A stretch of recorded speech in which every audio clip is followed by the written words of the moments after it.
Good morning everyone. Welcome back to KD current affairs. I hope आप सब बिल्कुल अच्छे होंगे। आज है 23 जुलाई 2026। 23 जुलाई 2026 से बनने वाले जितने भी मोस्ट इंपॉर्टेंट करंट अफेयर प्रश्न बन सकते हैं, आज हम उन्हें डिस्कस करेंगे। साथ ही साथ हर प्रश्न से संबंधित जितने भी इंपॉर्टेंट फैक्ट्स है मैं आपको बताऊंगा। वीडियो को ध्यानपूर्वक लास्ट तक देखें। वीडियो के अंत में मैं आपसे एक प्रश्न पूछूंगा जिसका आंसर आपको हमेशा की तरह कमेंट बॉक्स में बताना है। सो स्टार्ट करते हैं आज का सेशन की शुरुआत करते हैं रिवीजन प्रश्न से। हाल ही में अमित शाह द्वारा कहाँ भारत के पहले इमर्सिव लैंग्वेज म्यूजियम का उद्घाटन किया गया? कोलकाता।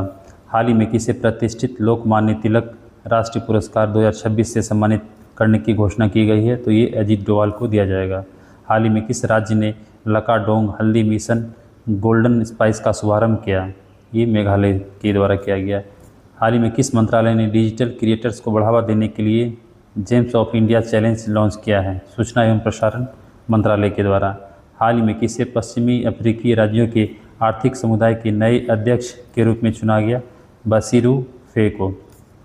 किसे 79वें लोकार्नो फिल्म महोत्सव 2026 में लाइफ टाइम करियर पुरस्कार से सम्मानित किया जाएगा? तो ये जेम्स ग्रे को किया जाएगा।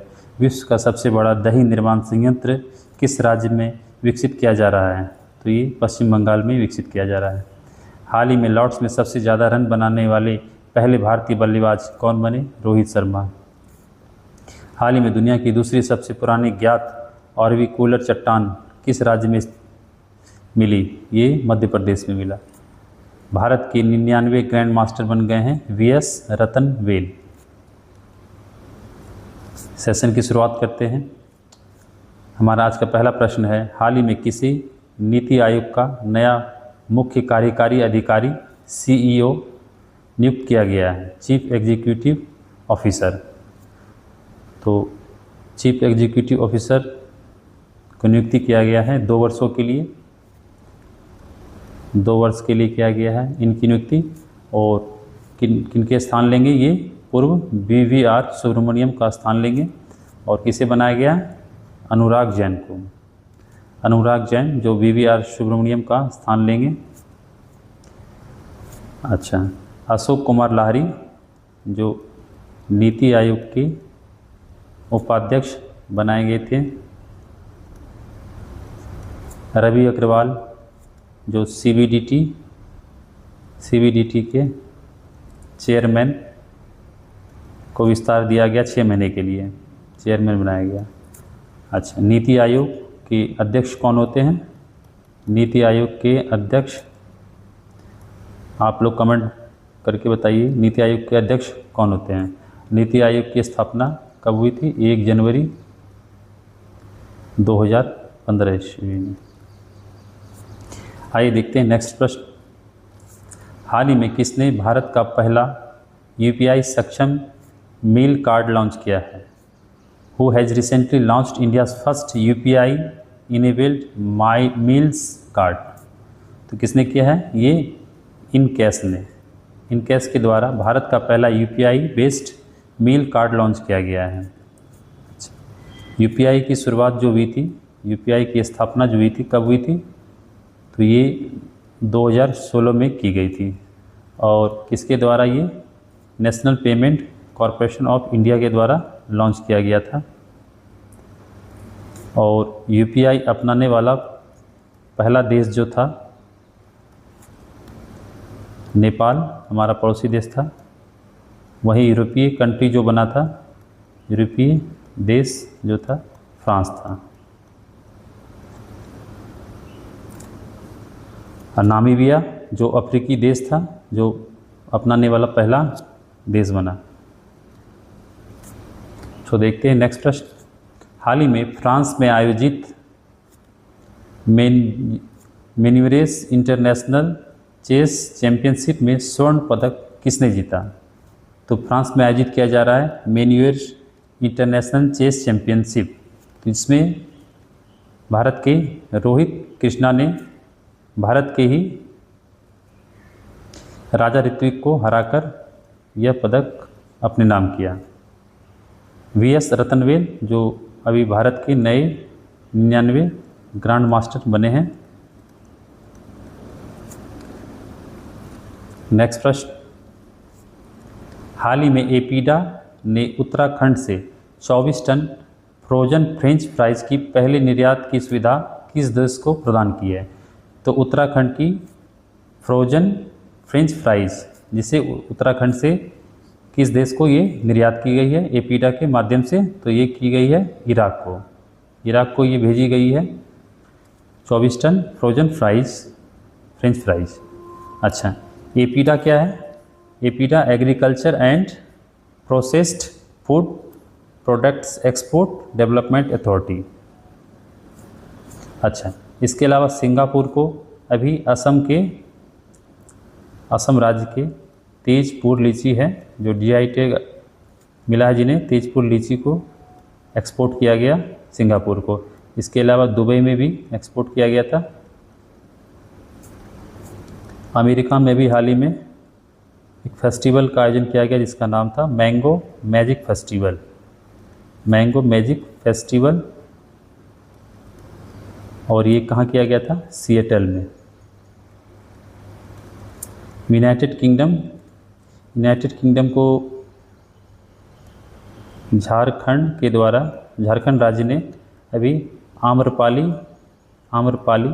आम की किस्म को निर्यात किया है एपीडा के माध्यम से। आइए देखते हैं नेक्स्ट प्रश्न, हाल ही में WTO के मत्स्य पालन समझौते को स्वीकार करने वाला 123वां सदस्य देश कौन बना? तो अभी हाल ही में भारत जो है WTO के सदस्य पालन समझौते को स्वीकार करने वाला 123वां सदस्य देश बन गया है। अच्छा, WTO की स्थापना कब हुई थी? WTO की स्थापना 1995 ईस्वी में। इसकी हेडक्वार्टर कहाँ है? जेनेवा। अच्छा, अल्जीरिया जो न्यू डेवलपमेंट बैंक का सदस्य बना है, नया सदस्य, और ये न्यू डेवलपमेंट बैंक जो है ब्रिक्स कंट्री के द्वारा स्थापित किया गया है। Bangladesh international big cat alliance का 27वां सदस्य बना है। किर्गिस्तान जो यूनाइटेड नेशंस सिक्योरिटी काउंसिल का नॉन परमानेंट मेंबर बना है। तो इस प्रश्न का आंसर हो जाएगा भारत, जो WTO के मत्स्य पालन समझौते को स्वीकार करने वाला 123वां सदस्य देश बन गया है।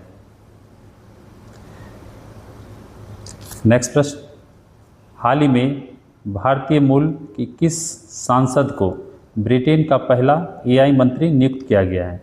तो ब्रिटेन के नए AI मंत्री बने हैं और ये चर्चा में रहा, जो भारतीय मूल के हैं। किसे बनाया गया है? कनिष्क नारायण को। और कनिष्क नारायण जो है भारत के किस राज्य से संबंधित है? भारत के बिहार राज्य से संबंधित हैं। ये बिहार राज्य से बिलोंग करते हैं और ये मुजफ्फरपुर से बिलोंग करते हैं डिस्ट्रिक्ट से। अच्छा, और यूनाइटेड किंगडम के भी नए प्राइम मिनिस्टर बने हैं एंडी बर्नहैम, और ये किस पार्टी के हैं? लेबर पार्टी से बने हैं। अच्छा, हर्षवर्धन जो ये भी बिहार से बिलोंग करते हैं, इन्हें यूके की संसद में इन्हें एक पुरस्कार मिला है। कौन सा पुरस्कार मिला है? ये ग्लोबल प्रेस्टीज अवार्ड से सम्मानित किया गया है भी यूके की संसद में। ऋषि सुनक जो पूर्व PM रह चुके हैं ये यूके के। तो इस प्रश्न का आंसर हो जाएगा कनिष्क नारायण, जिन्हें यूके की संसद है और जिन्हें ब्रिटेन का पहला AI मंत्री नियुक्त किया गया है। नेक्स्ट प्रश्न, भारत की पहली utility scale 100 megawatt vanadium redox flow battery परियोजना किस राज्य में स्थापित की जाएगी? तो भारत की पहली utility scale 100 megawatt vanadium redox flow battery परियोजना का जो स्थापित किया जाएगा, ये किया जाएगा आपका गुजरात में। गुजरात के कहाँ? गुजरात के खावड़ा सोलर पार्क में। खावड़ा सोलर पार्क में ये स्थापित किया जाएगा। और किस कंपनी के द्वारा स्थापित किया जाएगा? तो कंपनी का नाम है डी इलेक्ट्रिक सिस्टम के द्वारा। अच्छा, और ये जो है आपका 2027 तक जो है इसका लक्ष्य रखा गया है स्थापित करने का। और ये दुनिया का सबसे बड़ा परियोजना होगा।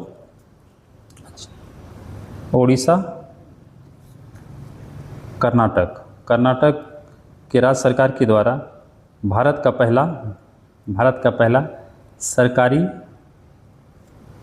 पहला सरकारी AI संचालित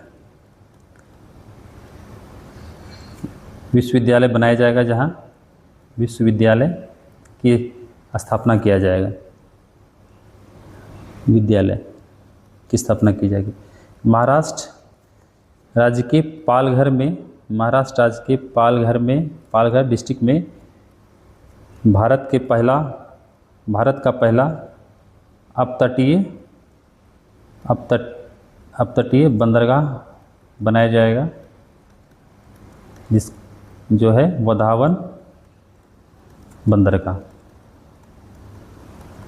तो भारत का पहला अपतटीय बंदरगाह जो बनाया जाएगा महाराष्ट्र के वधावन बंदरगाह के रूप में इसे स्थापित किया जाएगा। आइए देखते हैं नेक्स्ट प्रश्न। हाल ही में केंद्र सरकार ने 1000 मेगावाट की नाइंग जल विद्युत परियोजना जो चर्चा में रहा, किस राज्य में पर्यावरणीय मंजूरी दी है? तो किस राज्य में स्थित है नाइंग जल विद्युत परियोजना जिसे पर्यावरणीय संबंधित मंजूरी मिल गई है?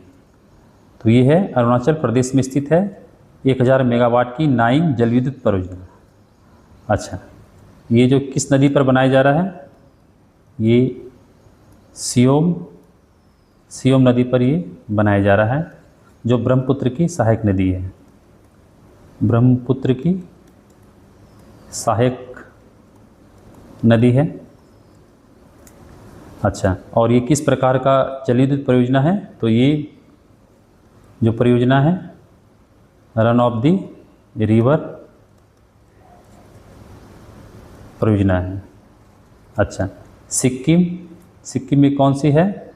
सिक्किम में तीस्ता पंचम जल विद्युत परियोजना है, हाइड्रो पावर प्रोजेक्ट।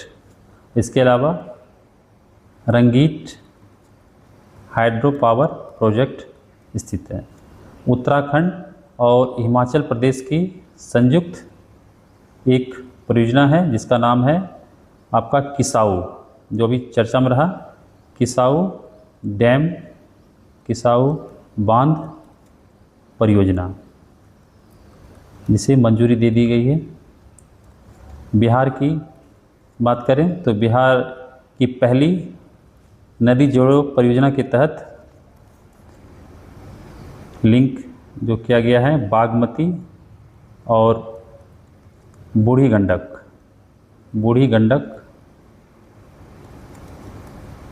नदी को, जिसमें से बागमती नदी का पानी को बूढ़ी गंडक में छोड़ा गया है और किसके माध्यम से? बेलवा मीनापुर लिंक चैनल के माध्यम से इसे छोड़ा गया है। आइए देखते हैं नेक्स्ट प्रश्न।